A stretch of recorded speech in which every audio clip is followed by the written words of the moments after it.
हम लोगों ने बेटा जी अपनी लास्ट क्लास में टॉपिक खत्म किया था। टॉपिक का नाम था बेटा जी यहाँ पे एंडोमेम्ब्रेन सिस्टम। अब हमारा बेटा जी नेक्स्ट टॉपिक शुरू होता है। टॉपिक का नाम है बेटा जी यहाँ पे माइटोकॉन्ड्रिया। माइटोकॉन्ड्रिया का जब आप स्ट्रक्चर देखेंगे तो आपको पता लगेगा ये खुद एक प्रोकैरियोटिक सेल है। जैसे एक प्रोकैरियोटिक सेल होती है उसमें अपना खुद का राइबोसोम होता है, 70 इयर्स का खुद का सर्कुलर डीएनए होता है, वैसे ही सारे फीचर आपको नजर आएंगे किसमें, यहाँ पे प्रोकैरियोटिक आपके सॉरी माइटोकॉन्ड्रिया के अंदर। अब माइटोकॉन्ड्रिया के बारे में हम खास कुछ बातें पढ़ेंगे कि ये एक सेमी ऑटोनोमस ऑर्गेनल होता है, कैसे ये अपने आप को डिवाइड करता है, तो बहुत सारी बातें यहाँ पता लगेंगे हमें यहाँ पे। पर सबसे पहले हम इसकी शुरुआत करते हैं डिस्कवरी के साथ बेटा जी यहाँ पे, कि इसमें खास बात क्या है जहां से हमारे लिए क्वेश्चन बन सकता है बेटा जी। तो आज का अपना बेटा सेल ऑर्गेनल जो है उसका नाम है माइटोकॉन्ड्रिया। सबसे पहला काम बेटा जी यहाँ पे, it can be observe under simple microscope.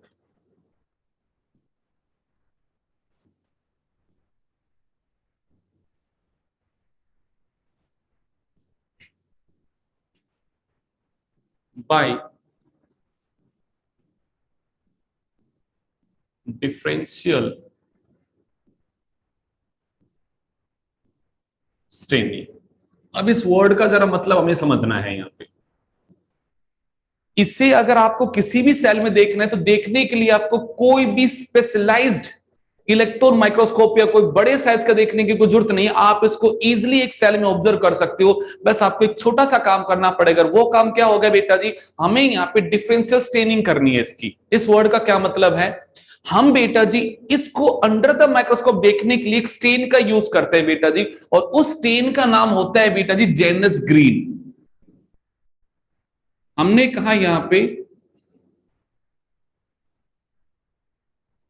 हम इसे बेटा जी स्ट्रेन करें एक सेल को, किस स्टेन से बेटा जी, आपके जेनस ग्रीन स्टेन से। तो उस स्टेन का यूज करके आप इजीली इसे डिफरेंशिएट कर सकते हो सेल में। आप कहोगे सर कैसे, तो हम ये कहते हैं बेटा जी ये स्टेन जो होता है ये बेटा जी ग्रीन कलर का होता है, पर इसकी दो प्रॉपर्टी होती है बेटा जी। जहां पे भी ऑक्सीजन प्रेजेंट होता है तो ये बेटा जी ऑक्सीडाइज्ड हो जाता है। क्या हो जाता है बेटा जी, आपका ऑक्सीडाइज हो जाता है। और आफ्टर द ऑक्सीडेशन इसका जो कलर होता है वो कैसा हो जाता है बेटा जी, आपका ब्लू हो जाता है। और अगर बेटा जी ऑक्सीजन अब्सेंट है और ये बेटा जी अगर रिड्यूस हो जाए तो इन दैट केस में इसका कलर कैसा हो जाता है बेटा जी, यहाँ पे पिंक हो जाता है। तो इस बात में बहुत बड़ी बात छुपी हुई है कि हमारा यहाँ पे जो माइटोकॉन्ड्रिया है ये इन्वॉल्व होता है एरोबिक रेस्पिरेशन में। यहां पे बेटा जी ब्रेकडाउन ऑफ फूड होता है in the presence of the oxygen. इसका मतलब इस जनाब में तो ऑक्सीजन प्रेजेंट ही प्रेजेंट है, और अगर इसमें मेरी गुड़िया यहाँ पे ऑक्सीजन प्रेजेंट रहने वाला है तो वहां पे जब आप ये स्टेन इस पे डालोगे सेल पे तो ये सेल ऑर्गेनल आपको सबसे अलग नजर आने वाला है। कैसा बेटा जी, यहाँ पे ब्लू कलर का, और बाकी सेल्स में या तो ग्रीन कलर दिखाई देगा आपको या फिर आपको पिंक कलर दिखाई देगा। बट अगर ब्लू कलर की बात की जाएगी तो क्या दिखाई देगा आपको, माइटोकॉन्ड्रिया। बिकॉज ये कैसा है नेचर बेटा जी, आपका एरोबिक रेस्पिरेशन की साइट है बेटा ये। तो हम कहेंगे it get oxidized within the mitochondria and give the blue color to the mitochondria। so हम इसे simply बेटा जी under the simple microscope देख सकते हैं। क्या ये बात समझ में आती है बेटा जी? तो आप इसे पूछा जाए कि सर डिफरेंशियल स्टेनिंग में क्या स्टेन यूज होता है, और ये स्टेन का नाम भी आपको बेटा जी याद रखना है, ये हमसे पूछ लिया जाएगा। अभी तक मैं आपको 3 स्टेन की बातें बता चुका हूं। एक स्टेन आपने कौन सा पढ़ा था कि सर हमने पढ़ा था यहाँ पे क्रिस्टल वॉलेट स्टेन, जो कि आपने बातें की थी ग्राम स्टेन के नाम से बेटा जी। फिर आप लोगों ने बातें की थी गोल्जी बॉडी के अंदर के सर हम वहां बातें करते सिल्वर नाइट्रेट की, जो कि ब्लैक रिएक्शन के नाम से हमने बातें की। आज हम बातें करें बेटा जी यहाँ पे जेनस ग्रीन के नाम से बेटा जी, और इसका कलर कैसा होता है ग्रीन, बट ऑक्सीडाइज में कलर कैसा हो जाएगा मेरे बच्चा, यहाँ पे ब्लू हो जाएगा, और क्या होगा यहाँ पे पिंक हो जाएगा, जिसकी वजह से हम यहाँ पे माइटोकॉन्ड्रिया को क्या करते हैं ऑब्जर्व करते हैं। अब बात आती है सर इसे सबसे पहले ऑब्जर्व करने वाला कौन था, तो बेटा इसे सबसे पहले ऑब्जर्व करने वाला जो साइंटिस्ट था वो था बेटा जी कोलिकर। क्या नाम था बेटा जी, यहाँ पे कोलिकर ने इसे ऑब्जर्व किया था first time. But mitochondria name देने वाला जो साइंटिस्ट था वो कौन था बेटा जी, यहाँ पे बेंडा। नाम देने वाला कौन था बेटा जी यहाँ पे बेंडा, बट ऑब्जर्व करने वाला कौन था मेरे बच्चा यहाँ पे कोलिकर। तो ये दो साइंटिस्टों की बात आपको याद रहे तो अच्छी बात है, ना याद रहे तो भी कोई दिक्कत नहीं यहाँ पे, बट ये दो नाम हमें यहाँ पे याद रखना। तो बट ये बात इसके याद रखना बेटा जी यहाँ पे। अब आप कहोगे सर माइटोकॉन्ड्रिया, पहले हम बातें करते हैं नंबर वाइज कि कितना नंबर होता है, क्या उसकी लोकेशन होती है, क्या उसका साइज होता है, उसकी बात पहले करते हैं, इसके स्ट्रक्चर की बात नहीं करते। मैं पहली हेडिंग क्या बोलता हूं यहाँ पे बेटा जी, साइज, शेप एंड मैं यहां पे वंशिका मेरी गुड़िया बात करूंगा नंबर को लेके। एक एक चीज को पढ़ते हैं यहां पे। सबसे पहला वर्ड उठाते हैं शेप कि सर इसकी शेप कैसी, तो हमने कहा वेरिएबल शेप।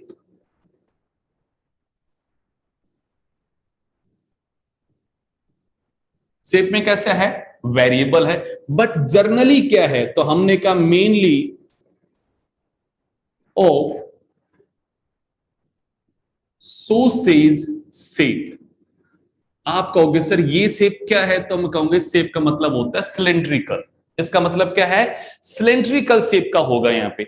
अब अगर वो टिपिकली नॉर्मल सेल की बात करें कैसा दिखाई देगा, हमें यहाँ पे सोसेज दिखाई देगा, हमें सिलेंड्रिकल शेप का दिखाई देगा। अब अगर वो सिलेंड्रिकल शेप का है तो हम उसके साइज की बात करते हैं। किसकी बात करते हैं यहाँ पे, साइज की। तो हम ये कहेंगे अगर आप इस तरह से उसकी बात यहाँ पे कर रहे हैं तो हम बातें करेंगे उसकी इसकी विड्थ की। इसकी बात करेंगे बेटा जी यहाँ पे विड्थ की, और वो होती है बेटा जी 0.2 माइक्रोमीटर टू 1 माइक्रोमीटर। 0.2 माइक्रोमीटर से 1 माइक्रोमीटर। और बेटा हम बातें करते हैं यहां पे इसकी लंबाई को लेके, तो ये होता है बेटा जी 1 से लेके बेटा जी आपका 4 माइक्रोमीटर। हमने बात की किसकी यहाँ पे, साइज की। हमने बातें की किसकी बेटा यहाँ पे, शेप की। अब बात आती है किसकी यहाँ पे, नंबर की। तो अब आप नंबर की बात करते हैं। आपको बेसिक से एक बात पता है कि sir mitochondria powerhouse of the cell है जहां पे एरोबिक ब्रेकडाउन होने वाला है फूड का। तो अगर कोई सेल ऐसी है जो फिजियोलॉजिकली एक्टिव सेल है और उसे बहुत ज्यादा काम करना है, तो उस सेल में इसका नंबर कैसा होगा बेटा, ज्यादा होगा। और जो सेल मैच्योर सेल है जिसे यहां पे ज्यादा फंक्शन परफॉर्म नहीं करना, उसमें इसका नंबर कैसा होगा, कम होगा। जैसे कि मैं आपसे एक बात पूछूं, मैं कंपैरिजन की बात करता हूं बेटा जी। यहां पे आपसे कहा जाए एक तो सेल है प्लांट सेल और एक सेल है बेटा जी एनिमल सेल, तो किस सेल में नंबर ज्यादा होगा, किस सेल में ज्यादा होगा, एनिमल सेल में। क्यों, क्योंकि प्लांट सेल बेटा जी नॉन मोटाइल है, उसे एक लिमिटेड सा काम करना होता है। अब अगर मैं प्लांट सेल में भी आपसे दो क्वेश्चन पूछूं बेटा जी, यहाँ पे प्लांट सेल में दो तरह की सेल हैं, एक है बेटा जी यहाँ पे ग्रीन सेल, एक है बेटा जी नॉन ग्रीन सेल। तो बताओ किसमें ज्यादा नंबर होगा, नॉन ग्रीन में इसका नंबर ज्यादा होगा। रीजन क्या बनता है, क्योंकि ग्रीन सेल का मतलब है उसमें क्लोरोप्लास्ट है, उसमें क्लोरोफिल है, और क्लोरोप्लास्ट के अंदर भी बेटा सनलाइट को ट्रैप करके एटीपी बनाने का काम होता है। तो उसके पास तो एनर्जी बनाने वाला एक और भी चीज बैठी है, कौन बेटा जी, वहां पे क्लोरोप्लास्ट। बट वो एनर्जी बनाता है just for the photosynthesis, but yes उसके पास एनर्जी उसके पास भी बनेगी, बट ये एनर्जी बनाता है फूड का ब्रेकडाउन करके जो हमारी सेल यूज करने वाली है। तो याद रखना इसका नंबर सेल टू सेल क्या करता है बेटा जी, वेरी करता है। नंबर क्या हाईली वेरिएबल है एंड इट्स का नंबर डिपेंड करता है, depend upon physiological activity of cell. Physiological activity of cell पे क्या करता है इसका नंबर बेटा जी, यहाँ पे डिपेंड करता है। जैसे आपने कहा किसी सेल को काम ज्यादा करना हो, जिसे एनर्जी ज्यादा चाहिए उसमें नंबर ज्यादा होगा, जिसे कम चाहिए उसके अंदर ये कम होगा नंबर में। मैंने आपका एग्जांपल दिया कंपेरेटिव उसका नंबर एनिमल में ज्यादा होता है comparison to the plant cell, और प्लांट के अंदर ग्रीन से ज्यादा किसमें होता है, नॉन ग्रीन में होता है। अब एनिमल सेल में ज्यादा, इसका ये मतलब नहीं कि सब एनिमल सेल में ज्यादा है। एनिमल सेल में भी जो एक्टिवली इन्वॉल्व होने वाले सेल, जैसे हम बातें करते हैं आपका हार्ट है, हार्ट की सेल है, या आपकी जो भी सेल है, यहाँ पे आप आगे जाके पढ़ोगे रेड मसल्स होती है, व्हाइट मसल फाइबर्स हैं, तो मसल्स के अंदर भी इसका नंबर क्या करेगा बेटा जी, यहाँ पे वेरी करेगा। डिपेंड है उस सेल की एक्टिविटी कैसी है, वो जिस रफ्तार से काम करते हैं, उसे इंस्टेंट एनर्जी चाहिए, यहाँ पे ज्यादा एनर्जी चाहिए, वहां पे माइटोकॉन्ड्रिया कैसा होगा, ज्यादा होगा। जो भी सेल सिक्रेशन वगैरह ज्यादा कर रही है, उनमें भी इसका नंबर कैसा होगा, ज्यादा होगा। अगर आपको नेफ्रॉन वाला वर्ड याद हो, 10th क्लास में आप लोगों ने एक्सक्रीशन पढ़ा है, तो जब नेफ्रॉन के अंदर चीजों का रीएब्जॉर्प्शन होता है, जो पीसीटी वाले रीजन आते हैं, वहां भी आपका बहुत ज्यादा एक्टिव एब्जॉर्प्शन होता है, तो वहां पे इसका नंबर क्या बहुत ही ज्यादा होता है। जहां सोच के देखो किसी सेल में एक्टिव रीएब्जॉर्प्शन हो रहा है, मतलब वहां एनर्जी को लगाया जा रहा होगा फॉर द रीएब्जॉर्प्शन के लिए, एनर्जी देने वाला एक ही है, कौन बेटा, माइटोकॉन्ड्रिया, तो हम कहेंगे वहां पे इसका नंबर कैसा होगा, ज्यादा होगा। बट अगर किसी सेल का एनर्जी में इन्वॉल्वमेंट बहुत ही कम है, तो वहां पे इसका नंबर भी क्या होगा, कंपेरेटिव कम होगा। क्या ये तीनों बातें क्लियर होती है? साइज भी बेटा जी वेरिएबल है, बट हमने टिपिकल सेल का साइज बताया यहाँ पे कैसा हो सकता है। शेप है वो भी वेरिएबल है, बातें करेंगे वो कैसा हो सकता है यहाँ पे, और नंबर को लेकर हमने बातें की यहाँ पे।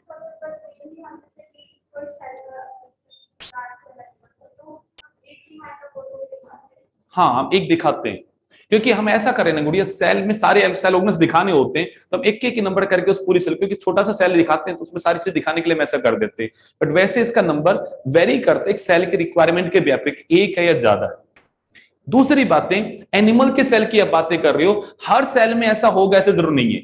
आपकी बॉडी में सेल है बेटा जी आरबीसी, कौन सेल है यहाँ पे, आरबीसी। आरबीसी के अंदर सारे सेल ऑर्गेनल एब्सेंट है, इस बात को याद रखो। आरबीसी में तो न्यूक्लियस भी नहीं है, आरबीसी में तो उसमें सारे सेल ऑर्गेनल एब्सेंट होने को, एक हमारी बॉडी की सेल है, बट उसमें हमेशा एनारोबिक रेस्पिरेशन होता है। कैसा होता है? क्योंकि उसके पास कोई भी सेल ऑर्गेनल नहीं है। आप कहोगे सर क्यों नहीं है, तो भाई रीजन को समझ के देखते हैं। वो सेल हाईली डिफरेंशिएटेड है, हाईली स्पेशलाइज्ड अपने काम में। उसने अभी क्या कहा, मेरा काम है हीमोग्लोबिन को अपने पास रख के ऑक्सीजन का ट्रांसपोर्ट करना, क्योंकि बॉडी को चाहिए oxygen for the breakdown of the food, और ऑक्सीजन को ट्रांसपोर्ट करने का काम किसका है बेटा जी, ब्लड का। ब्लड में उस सेल का नाम क्या है, आरबीसी। तो अब अगर वो ज्यादा से ज्यादा ऑक्सीजन को ट्रांसपोर्ट करना चाहती है, तो ज्यादा से ज्यादा उसने अपने अंदर क्या जमा कर लिया बेटा जी, हीमोग्लोबिन। अब अगर हीमोग्लोबिन ज्यादा जमा करेगी, सोच के देखो, सारे सेल ऑर्गेनल्स अगर उसके पास होते और फिर वो हीमोग्लोबिन को अगर कंटेन करती, तो कितना कंटेन कर पाती बेटा जी, कम कर पाती। उसने क्या किया, सारे सेल ऑर्गेनल्स बाहर फेंके, अंदर की पूरी जगह खाली हुई, अब उसमें जमा किया अबंडेंट अमाउंट में क्या बेटा जी, यहाँ पे आपका haemoglobin, just for the maximum transport of the oxygen. Logic set हो रहा है दिमाग में यहाँ पे। अब हम ये कहते हैं सेल को फिजियोलॉजिकली क्या डिफरेंशिएट होना है, क्या उसे काम करना है, उसके बिहाफ पे चीजें वेरी करती है। हर सेल में हर एक बात लागू नहीं होती है कि यूकैरियोटिक सेल है तो उसमें ये सेल ऑर्गेनल होंगे ही होंगे, ऐसा कुछ नहीं होता है। मेरी बात समझ में आ रही है आप लोगों को? एक छोटी सी बात समझ के देखो, आप लोग एक बात कहते हैं कि सर वैक्यूल का size in the case of the plant cell, वो फ्यूज हो के बेटा जी up to the 90% space of the plant cell can occupied by the vacuole. कितना percent space? Up to the 90% space occupy कर लेता है बेटा जी, कौन? यहाँ पे वैक्यूल, एक प्लांट सेल में। अब मैं दो डाटा आपको दे रहा हूं, vacuole can occupy up to the 90% of the space, और ईआर अकेला 30 to 60% भैया जी स्ट्रक्चर बना रहा है यहाँ पे। तो क्या दोनों बातें मैं सही बोल रहा हूं फिर यहाँ पे? फिर गलत क्या इनमें से? Yes, that's the answer. हमने ये तो नहीं कहा कि हर सेल में वो ऐसा होगा, हर सेल में वैक्यूल 90% होगा, हर सेल में ईआर 30 to 60% होगा, मैं ऐसा तो नहीं करे ना। हम तो एक टिपिकल स्ट्रक्चर को एक एवरेज लेके मान के बात करते हैं बच्चा। यहाँ पे आपने ये भी कहा सर ईआर भी, आरईआर ज्यादा उन सेल में है जो एंजाइम ज्यादा बना रही है, एससीआर उनमें ज्यादा है जो यहाँ पे लिपिड ज्यादा बना रही है। मेरी बात समझ में आती है? सर फेगोसाइटिक सेल है जिसे चीजों को इंगल्फ करना, उसमें लाइसोसोम का नंबर ज्यादा है। तो सेल फिजियोलॉजिकली क्या कर रही है, वो कैसा डिफरेंशिएटेड है, उसकी क्या रिक्वायरमेंट है, उसके बिहाफ पे उसके सेल ऑर्गेनल्स भी क्या कर रहे हैं बेटा जी, यहाँ पे वेरी कर रहे हैं। क्या ये बात समझ में आती है? तो ये मत समझो हर सेल में सारे सेल ऑर्गेनल्स इक्वल नंबर में होने वाले हैं। सेल टू सेल इनका नंबर वेरी करेगा। That's why cell to cell function भी क्या करता है, वेरी करता है। जो फंक्शन डब्ल्यूबीसी कर रही है वो काम पैंक्रियाटिक सेल तो नहीं कर रही है ना, कि चीजों को इंगल्फ कर जाए, खा जाए यहाँ पे, क्योंकि उसके पास लाइसोसोम का नंबर क्या है यहाँ पे, बहुत ही लेस होता है बेटा। यहाँ पे ना के बराबर है भी नहीं हो सकता है। उसको जो चाहिए वो चीज उसके पास होगी ना। मेरी बात समझ में आ रही है? आप बायो पढ़ रहे हैं, आपने डॉक्टर बनना है, आप बायो पढ़ रहे हो, ये आपकी रिक्वायरमेंट है।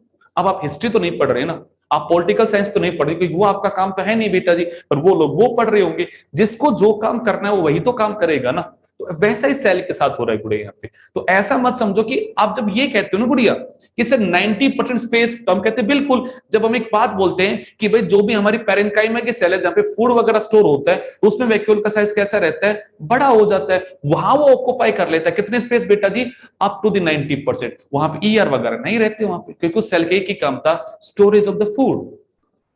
तो सेल टू सेल चीजें क्या करती है, वेरी करती है। वही बात हमने यहाँ पे आपके साथ की। ठीक बात है यहाँ पे। अब अगला वर्ड क्या आता है कशिश बेटा जी यहाँ पे कि sir what about the structure of the mitochondria. ऊर्जा गुड़िया यहाँ पे हम बातें करने वाले हैं अबाउट द स्ट्रक्चर। चारों गुड़िया कि एक अगर हम सेल को अंडर द माइक्रोस्कोप ऑब्जर्व कर रहे हैं, उसके स्ट्रक्चर को हम अगर पढ़ रहे हैं, तो उसका स्ट्रक्चर हमें कैसा दिखाई देगा। तो हमने कहा बेटा जी mitochondria is a double membrane bound structure. क्या बोला अलग से हमने, it is a double membrane bound structure. उसके एक नहीं बेटा दो मेम्ब्रेन होती है। अब हम बात करने वाले हैं बेटा इसके यहां पे स्ट्रक्चर को लेके। मैंने आशुतोष बेटा ये कहा ये एक माइटोकॉन्ड्रिया है, तो ये उसकी बाहर की मेम्ब्रेन है, आउटर मेम्ब्रेन है। इसके ये वाली है बेटा जी इनर मेम्ब्रेन। तो पहले बात करते हैं यहां पे, सर ये है इसकी आउटर मेम्ब्रेन। मैं पहले आउटर मेम्ब्रेन के कुछ फीचर्स की बात करता हूं। पहले बात करते हैं इसकी थिकनेस को लेके। तो हम ये कहते हैं बेटा जी 60 to 75 एक्सनोम इन थिकनेस। अगला वर्ड आता है इसकी परमेबिलिटी पावर को लेके। किसको लेके, परमेबिलिटी पावर को लेके। हमारा रेफरेंस पॉइंट क्या है कि मैं इन दोनों मेम्ब्रेन को आपस में कंपेयर कर रहा हूं।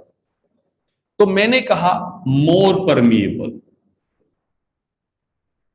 जब वंशिका में ये वर्ड बोलता हूं ना मोर परमिएबल, तो आप कहोगे सर किससे ज्यादा परमिएबल है, किसी से कंपैरिजन तो हो रहा है ना मेरे बच्चा। तो कंपैरिजन किससे हो रहा है, इनर मेम्ब्रेन से हो रहा है। इनर के कंपैरिजन में ज्यादा क्या है बेटा जी यहाँ पे, परमिएबल है। ठीक बात है। अगला बेटा जी हैव लेस प्रोटीन। आप कहोगे सर किससे लेस, तो मैं कहूंगा अंदर वाले के कंपैरिजन में बाहर प्रोटीन्स का नंबर क्या है बेटा जी आपका, लेस होता है। वो मोर परमिएबल होती है, बट प्रोटीन कंटेंट क्या है उसके अंदर यहाँ पे लेस रहता है। ये बात समझ में आई। आपने कहा सर ये है इनर मेम्ब्रेन। चारों गुड़िया हमने कहा इनर मेम्ब्रेन के बारे में कि सर ये क्या कर रही है, इस अंदर की केविटी को दो हिस्सों में डिवाइड कर रही है। भाई एक बात बताओ, outer membrane form boundary of mitochondria, इस बात से एग्री करते हो।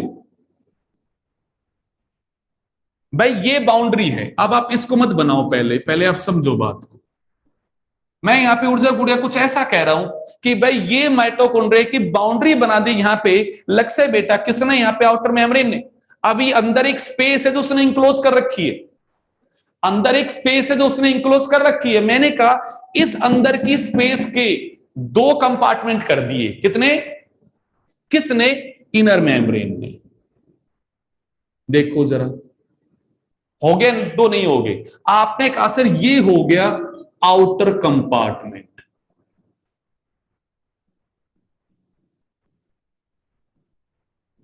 ये हो गया मेरे बच्चा आउटर कंपार्टमेंट। इसी को मैं एक और नाम दे देता हूं,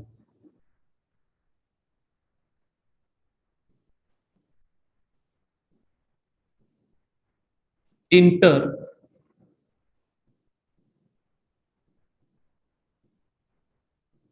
मेम्ब्रेन स्पेस। अभी गुड़िया हमने कहा दो मेम्ब्रेन के बीच की जो स्पेस है वो है बेटा जी यहाँ पे इंटर मेम्ब्रेन स्पेस। हमने कहा ये इनर मेम्ब्रेन पूरे अंदर के पार्ट को दो हिस्सों में डिवाइड कर रही है, आउटर और कौन सा बेटा जी यहाँ पे आपका इनर।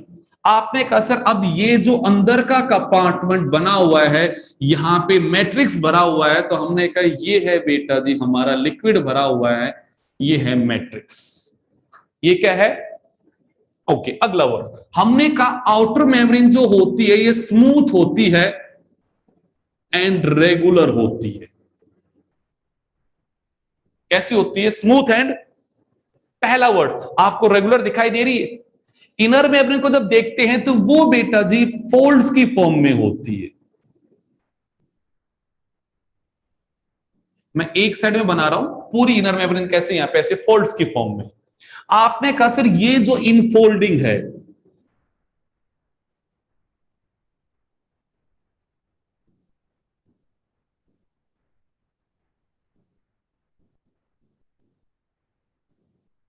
नोन एज क्रिस्टा और क्रिस्टी, इन हम क्या बोलते हैं यहां पे, क्रिस्टा और क्रिस्टी बेटा जी इनफोल्डिंग का नाम है। तो मैंने जो पहला वर्ड लिखा बेटा यहां पे कि आउटर मेम्ब्रेन रेगुलर होती है, क्या ये बात मैं इनर के लिए कह सकता हूं? ये जगह जगह क्या बना रही है बेटा जी, यहां पे फोल्ड्स बना रही है। उन फोल्ड्स का नाम क्या है? अब मैं पूछू क्रिस्टा का क्या काम है, क्यों बनाया इसने फोल्ड? क्या इंक्रीज सरफेस एरिया, किस चीज के लिए? फिजियोलॉजिकल एक्टिविटी के लिए। सर यहां मैट्रिक्स में अगर अंदर कोई काम होना है तो उस फिजियोलॉजिकल एक्टिविटी को बढ़ाने के लिए इसने क्या बढ़ाया बेटा? Surface area. तो मैंने यहां लिखा it increase surface area for physiological activity. सब बात समझ में आएगी सर, क्या एक्टिविटी बढ़ेगी वो बात में हम करेंगे आपके साथ में। यहां तक की बात सही है। अब मैंने अगला वर्ड बोला, ये बाहर वाली स्मूथ होती है, ठीक बात है। वैसे हम कहने वाले इनर वाली स्मूथ नहीं है, इनर वाली स्मूथ नहीं है। तो इनर वाली में क्या होता है, तो मैं ये हटा दूं साइड से जरा, एक बार जो लिखने वाला काम ये हटा दे जरा।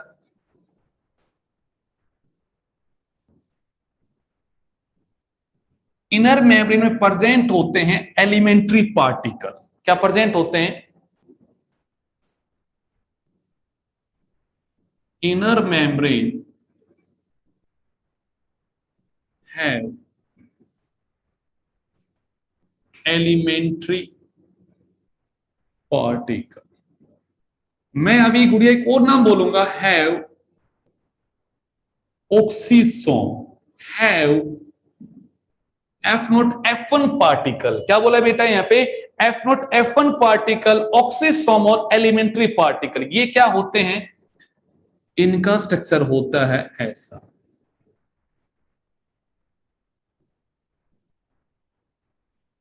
ये है base embedded with in the inner membrane. ये क्या है बेटा? यहां बेस है जो मेम्ब्रेन में दसा हुआ है। सर ये है स्टॉक, ठीक है। और ये है बेटा जी हेड। ये क्या है? हेड। हेड का फेस किस साइड में? Toward the matrix, toward the matrix है। तो आपने कहा face toward matrix percent with in membrane. लग से ये बातें हो गई यहां पे। अब आप कहोगे सर ये करता क्या है? तो एक्चुअली यहां इस मेम्ब्रेन में चलती, इनर मेम्ब्रेन में चलती है बेटा जी इलेक्ट्रॉन ट्रांसपोर्ट चेन।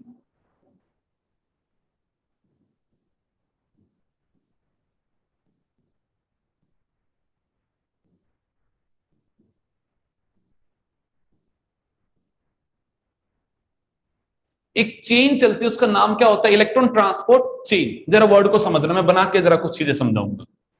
आप ही कहते हो सर हमारे सेल में जब फूड का ब्रेकडाउन होता है, एरोबिक रेस्पिरेशन होता है, तो उस टाइम पे as a reservoir of the energy बनता है NADH। क्या बनता है बेटा जी? NADH। It is a form of energy, और एक अकेला NADH एक रिजर्वर ऑफ द एनर्जी कहलाता है, क्योंकि अकेला 3 ATP के मॉलिक्यूल को बनाता है। अब मेरे वर्ड को जरा दोबारा सुनना, बड़ा कॉम्प्लिकेटेड सी चीजें हैं, थोड़ा सुनना बातों को। हमारी सेल की जो करेंसी है एनर्जी की, वो कौन है बेटा जी? ATP। बट हमारी सेल में जब फूड का ब्रेकडाउन होता है तो एज ए बाई प्रोडक्ट के तौर पे क्या बन गया बेटा जी? NADH बन गया। पर क्या सेल इस NADH को यूज कर सकती है? वो क्या चाहेगी? ATP बने। मैं तो भाई ATP को पहचानती हूं, ATP भैया जी मुझे दो बना के।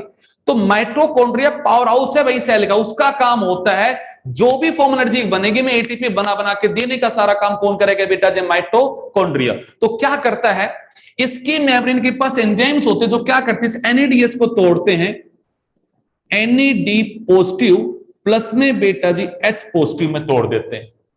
अब अगर मैं यहां पे कशिश गुड़िया, चारों गुड़िया ये पॉजिटिव का निशान बना रहा हूं, तो मतलब कहीं ना कहीं इलेक्ट्रॉन का लॉस हो रहा है। लॉस ऑफ इलेक्ट्रॉन से ही तो चार्ज कैसा आता है, पॉजिटिव आता है। तो अभी गुड़िया अगर मैंने एनएडीएस को तोड़ा, एनएडी प्लस एच पॉजिटिव बनाया, मतलब इलेक्ट्रॉन्स का लॉस हुआ है।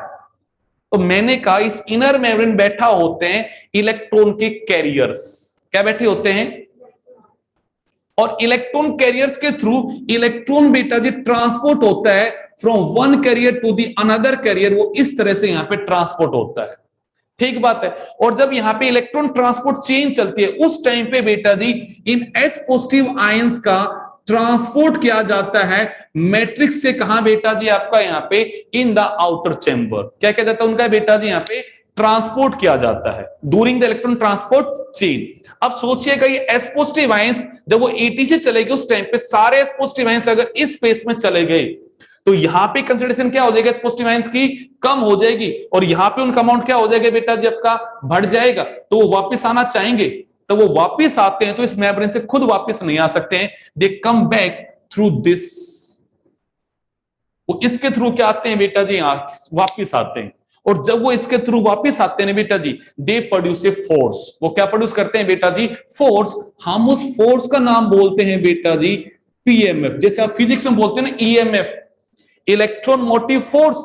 यहां पे अगर मैं ये कह रहा हूं कि एस पॉजिटिव आयंस को यहां ट्रांसपोर्ट किया जा रहा है और अगर ये वापस आएंगे तो मैं कहूंगा फोर्स बनेगा प्रोटॉन मोटिव फोर्स, और इस फोर्स से बेटा जी इस हेड पार्ट के ऊपर एडीपी के ऊपर फोस्फेट को जोड़ के बनाया जाता है बेटा जी एटीपी।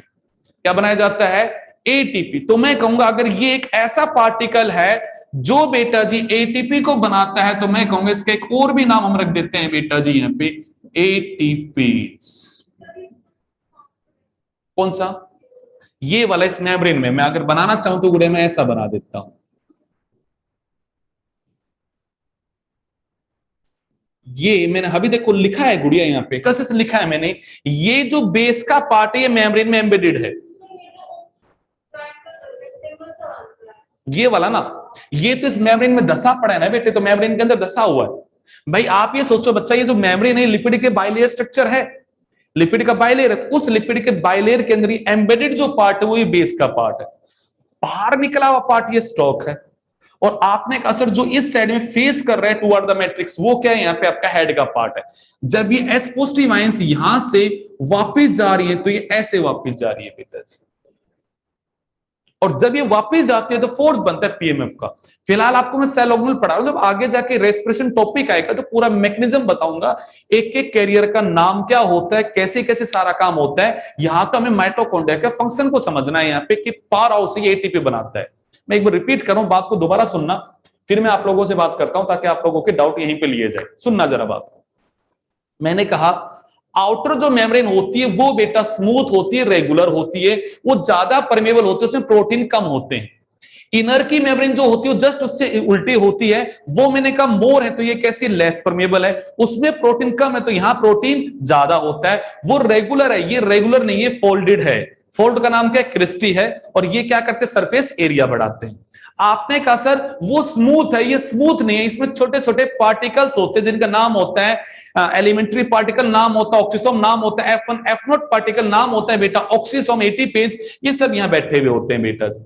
आपने कहा सर ये क्या होता है, मैंने स्ट्रक्चर बना के आपको समझाया बेटा जी। अब सोचो इस मेम्ब्रेन पे अगर मैं हाथ करूंगा क्या वो स्मूथ है, क्या वो स्मूथ है, क्योंकि उसमें जगह जगह क्या है बेटा जी आपकी ऑक्सीसोम प्रेजेंट है, तो वो स्मूथ नहीं है। सर ये ऑक्सीसोम करते क्या है, मैं कहूंगा they behave as ATP, ATP को बनाने का काम करते हैं। मैंने अभी 2 मिनट पहले बोला अंदर की मेम्ब्रेन लेस परमिएबल है, कैसी है, आपने कहा सर उसमें प्रोटीन्स के कैरियर्स होते हैं जिनके थ्रू जब एनएडीएस टूटता है तो इलेक्ट्रॉन्स का एक कैरियर से अगले कैरियर में ट्रांसपोर्ट होता है, और उस दौरान during the ETC the protons are pump from matrix to the outer chamber. कहां पंप किया जाता है? मैट्रिक्स से आउटर चैम्बर के पास पंप किया जाता है। ऐसा करने का इंटेंशन क्या था कि यहां पे एक ग्रेडियंट क्रिएट हो जाए, यहां पे चीज कम हो जाए, यहां पे चीज क्या हो जाए, ज्यादा हो जाए, वो वापिस आए। किसके थ्रू वापिस आए? एटीपी के थ्रू वापिस आए। और जब इससे वापिस आए तो उस ग्रेडियंट की वजह से यहां पे फोर्स बना, नाम क्या उसका बच्चा? पीएमएफ। और वो फोर्स बना तो उस फोर्स से बेटा जी एडीपी से के ऊपर फोस्फेट को जोड़ के क्या बना दिया हमने? एटीपी बना दिया। मतलब कोई भी काम फालतू में नहीं हो रहा है, करने का लॉजिक है। इसे तोड़ा गया, फिर इलेक्ट्रॉन्स को चलाया गया ताकि इलेक्ट्रॉन ट्रांसपोर्ट हो सके from one molecule to another molecule, और उस टाइम पे प्रोटॉन्स को पंप किया जा सके बाहर की साइड में, फिर वो वापिस आए, फोर्स पैदा करे और एटीपी बना सके। सारा खेल तो एटीपी बनाने का खेला जा रहा है, सारा खेल एटीपी बनाने का खेले जा रहा है। तो यहां पे बेटा जी एटीपी बनती है इस तरह से। ये मेरी बात समझ में आई आपको? यहां पे तो आपको मैं क्या समझा रहा हूं, ये पावर हाउस है। दोनों मेम्ब्रेन का स्ट्रक्चर कैसा है बेटा जी? यहां पे अलग अलग होता है, बाहर की अलग है, अंदर की अलग है। यहां पे ठीक बात है। आपने कशिश बेटा कह दिया, ये जो अंदर लिक्विड भरा हुआ है उसका क्या नाम बेटा जी? यहाँ पे मैट्रिक्स। और ये बीच में जो उसे हम क्या बोलते हैं? Intermembrane space. इसकी भी स्पेस ज्यादा नहीं होती है, ये होती है बेटा जी आपकी यहाँ पे 72 एक्सट्रोनोम की स्पेस होती है। 70 से लेके 100 में ये आपकी वेरिएबल होती है। ठीक बात। आप इसको इनर कह सकते हो बुढ़ी, यही तो इनर हाँ पूरा इनर कंपार्टमेंट है। आप इसे आउटर कहते हो, इसे इनर कह दो। मैं इस इनर कंपार्टमेंट का ही तो मेरी गुड़िया नाम क्या रख रहा हूं? ये क्या है? मेरा मैट्रिक्स है। आपको नाम पसंद नहीं आ रहा, आप इनर कंपार्टमेंट बोलो, ठीक है बात। यहां पे आज मैट्रिक्स बोलिएगा, इनर कंपार्टमेंट बोलिएगा, ठीक बात है। यहां पे अब आपने मेम्ब्रेन की बातें कर ली यहां पे। अब आप कहोगे सर इस मैट्रिक्स में है क्या? इस मैट्रिक्स में है क्या? तो मैंने कहा इस मैट्रिक्स में एंजाइम है। इस मैट्रिक्स में क्या है? एंजाइम है। सबसे पहली चीज, सर किस चीज के एंजाइम है? तो आप लोग ये कहते हो सर जब एरोबिक रेस्पिरेशन होता है, फूड का ब्रेकडाउन होता है, तो वहां पे चलती है क्रेब्स साइकिल। क्या चलती है? क्या ये नाम सुना है? तो क्रेब्स साइकिल वाले सारे एंजाइम कहां बैठे हैं बेटा जी आपके विद इन द मैट्रिक्स? तो मैंने कहा एंजाइम फॉर क्रेब्स साइकिल। चारों गुड़िया ऊर्जा गुड़े पूछे क्रेब्स साइकिल क्या है, तो आप बोलोगे through this cycle